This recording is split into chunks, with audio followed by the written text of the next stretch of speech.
तो चार प्रकार के लोग इस संसार में हैं। कौन कौन?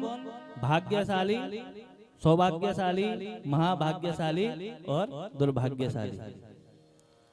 तो भाग्यशाली कौन? जिसको कोई वस्तु अनायास मिल जाए।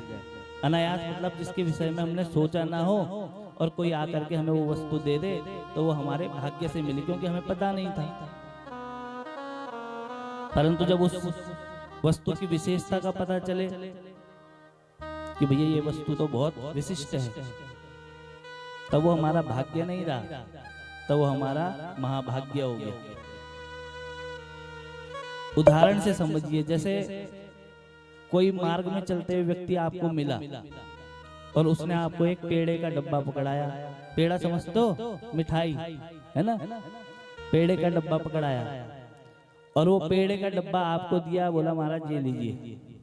तो आपको तो पता नहीं था, परंतु आपको आपके भाग्य के द्वारा वो पेड़े का डब्बा मिला।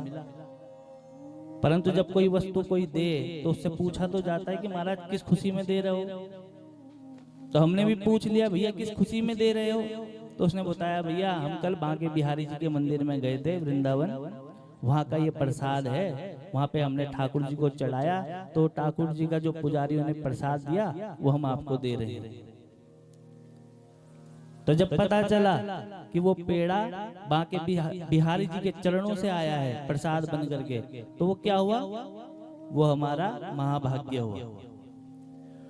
और जब हाथ में ले लिया और प्रसाद समझ के पा लिया, तो वो क्या हुआ?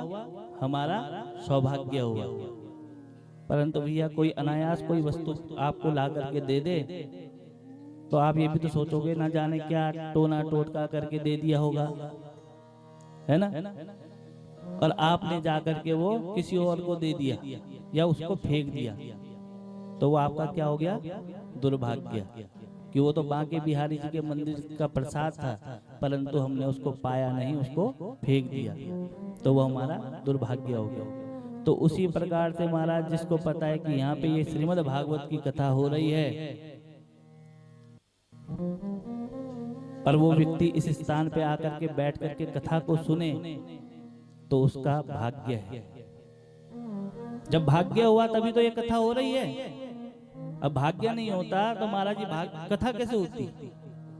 जब तक उस परमात्मा की, उस ठाकुर जी की कृपा नहीं हुई, तब तक ये कथा नहीं होती। जब उनकी इच्छा होती है तभी ये कथा होती है। तो भागवत में आकर के वही बैठता है जिसका भाग्य हो, और आकर के बैठ जाए महाराज और भाव के साथ इस कथा को सुन ले, तो वो उसका महाभाग्य है। और भागवत में कुछ अच्छी बातों को अपने जीवन में, अपने अंतःकरण में, अपने आचरण में उतार ले, तो वो उसका सौभाग्य है। और भैया जिसको पता है यहाँ पे कथा हो रही है और फिर भी घर में बैठ करके रजाई तान करके सो रहे हैं, तो उन सभी का दुर्भाग्य है। क्योंकि भैया जिसका भाग्य उदय हुआ वही इस कथा का श्रवण कर पाता है, और लोग नहीं कर पाते, है ना?